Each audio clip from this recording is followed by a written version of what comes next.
বিরল উপজেলা সদস্য নির্বাহী অফিসার জিন্দার মোহাম্মদ সাহেব, আজকের এই আলোচনা সভার বিশেষ অতিথি বিরল থানার সভাপতি অফিসার ইনচার্জ জনাব মোহাম্মদ আলেন্দ্রান, তো বিরল উপজেলা কমিটি প্রতিরোধ কমিটির সম্মানিত সহসভাপতি জনাব বুলবুল আলম এবং অন্যান্য সদস্যবৃন্দ, বিভিন্ন বিদ্যালয়ের শিক্ষকবৃন্দ, শিক্ষার্থীবৃন্দ, সকলকে শুভেচ্ছা।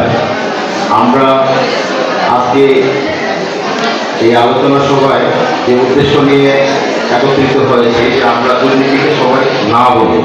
আমরা আজকে প্রতিবাদ বিষয়ে ইতিমধ্যে জেনেছি এবং আমাদের অনুষ্ঠানের শুরুতেও আমরা সেগুলো শুনেছি। আসলে বক্তব্য শোনার মতো ধৈর্য আমাদের মধ্যে থাকে না, বক্তা বেশি হয়ে গেলে এটা সমস্যা হয়।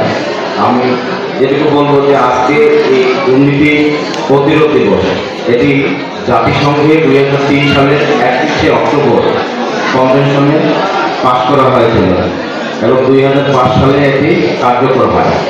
আমরা এই দুর্নীতি বিরোধী দিবসটি প্রতি বছরে পালন করে আসছি।